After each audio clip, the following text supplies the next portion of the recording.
Welcome to Tech Bytes and News, your daily roundup of articles featured in Hacker News. Today we're diving deep into Maxime Heckel's fascinating blog post, Post-Processing Shaders as a Creative Medium. Get ready for a technical deep dive into the world of shader artistry.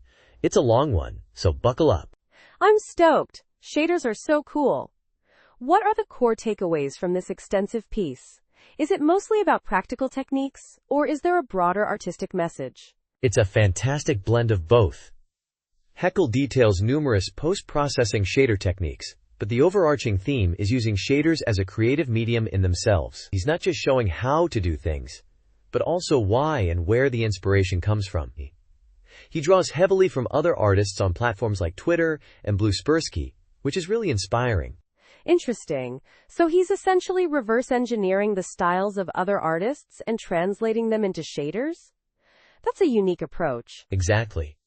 He breaks down complex effects, like pixelated patterns and trompe-l'oeil illusions, step by step. He starts with basic pixelation, explaining the underlying math and code, then builds upon that foundation to create increasingly intricate patterns. Think intricate barcodes, halftone effects, even ASCII art.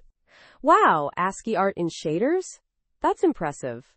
Does he use any specific shader languages or frameworks? Primarily GLSL, it seems.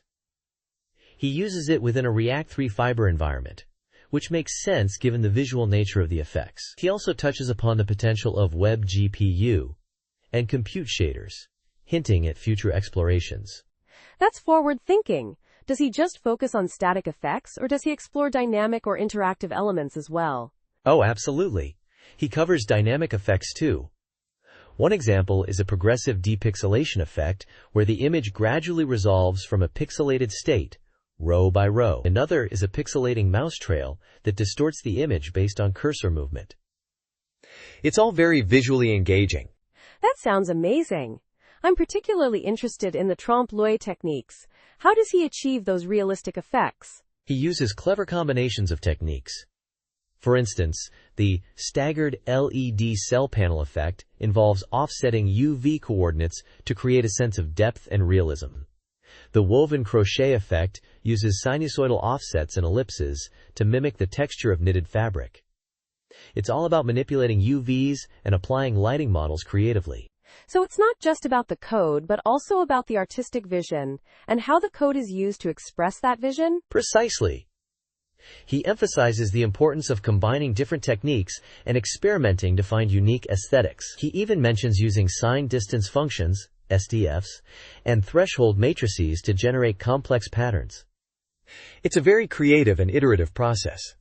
I see. Does he provide complete, runnable code examples for all these effects? He provides code snippets and explanations, but it's not a complete, copy-paste and run solution. It's more of a guide, encouraging readers to experiment and adapt the techniques to their own projects. He provides links to interactive demos, though, which is very helpful. That makes sense. It encourages active learning rather than passive consumption. Very clever. Absolutely. And he concludes by emphasizing the composability of these techniques, suggesting future directions for building more complex and reusable shader effects. It's a really inspiring and insightful piece. This has been a fantastic overview. Thanks for breaking down this extensive blog post for us. My pleasure. And to our listeners, thanks for tuning in to Tech Bytes and News. We hope you found this deep dive into the world of creative shaders as engaging as we did. Until next time, goodbye. Bye-bye.